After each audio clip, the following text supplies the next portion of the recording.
राजा अम्बरीश राजा नाभाग के पुत्र थे। वह 7 द्वीपों के राजा थे। वह बहुत ही ब्रह्मज्ञानी और विष्णु भक्त थे। वह भगवान विष्णु की कथाएं सुनते और मंदिरों में दर्शन करने जाते। विष्णु भक्ति के आगे वह घर, स्त्री, पुत्र, धन धान्य सब कुछ तुच्छ समझते थे। एक बार भगवान विष्णु को प्रसन्न करने के लिए उन्होंने साल भर पत्नी सहित एकादशी का व्रत रखा। कार्तिक मास में व्रत जब समाप्त हुआ तो उन्होंने 3 दिनों तक उपवास किया। विष्णु भगवान का पूजन किया। ब्राह्मणों को 60,000 गौओं का दान दिया। संत महात्माओं को दान दिया और उन्हें भोजन करवाकर संतुष्ट किया। राजा अम्बरीश जब ब्राह्मणों को भोजन करवाने के पश्चात पारण करने लगे तो उसी समय दुर्वासा ऋषि अतिथि के रूप में वहां आ गए। राजा अम्बरीश ने दुर्वासा ऋषि का पूजन और स्वागत किया और उन्हें भोजन के लिए विनती की। दुर्वासा ऋषि कहने लगे कि मैं पहले यमुना नदी में स्नान कर भोजन करूंगा। दुर्वासा ऋषि स्नान करने चले गए। उधर द्वादशी केवल कुछ मुहूर्त ही रह गई, जिस मुहूर्त में पारण करना आवश्यक था, नहीं तो राजा का व्रत निष्फल हो जाता। राजा अम्बरीश दुविधा में पड़ क्यों दुर्वासा ऋषि अभी वापस नहीं आए थे। अगर अतिथि ब्राह्मण को भोजन करवाए बिना पारण करते तो पाप के भागीदार बनते, लेकिन पारण किए बिना द्वादशी व्यतीत हो जाने पर पारण का महत्व समाप्त हो जाता। ऋषियों ने कहा कि महाराज, आप केवल जल से पारण कर लें, इससे आपका व्रत भी व्यर्थ नहीं होगा और कोई दोष भी नहीं लगेगा, क्योंकि जल को भोजन और अभोजन दोनों रूपों में माना जाता है। ऋषियों के परामर्श पर राजा अम्बरीश जलपान कर दुर्वासा ऋषि की प्रतीक्षा करने लगे। यमुना से लौटने पर दुर्वासा ऋषि अपनी तप शक्ति से जान गए कि राजा अम्बरीश ने जल पी लिया। राजा अम्बरीश पर क्रोधित होते हुए दुर्वासा ऋषि कहने लगे कि तुमने धर्म का उल्लंघन किया है राजन। तू लक्ष्मी और धन वैभव में अंधा हो गया है। तुमने मुझे भोजन का निमंत्रण दिया और घर आए अतिथि को भोजन कराएं बिना स्वयं भोजन कर लिया। इस कुकर्म का फल तुझे जरूर भोगना पड़ेगा।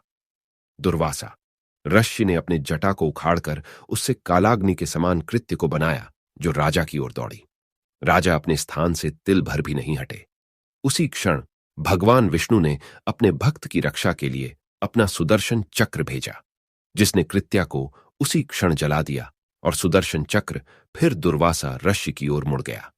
दुर्वासा ऋषि जान बचाने के लिए भागे, लेकिन जहां भी दुर्वासा ऋषि जाते चक्कर उनका पीछा करता रहा।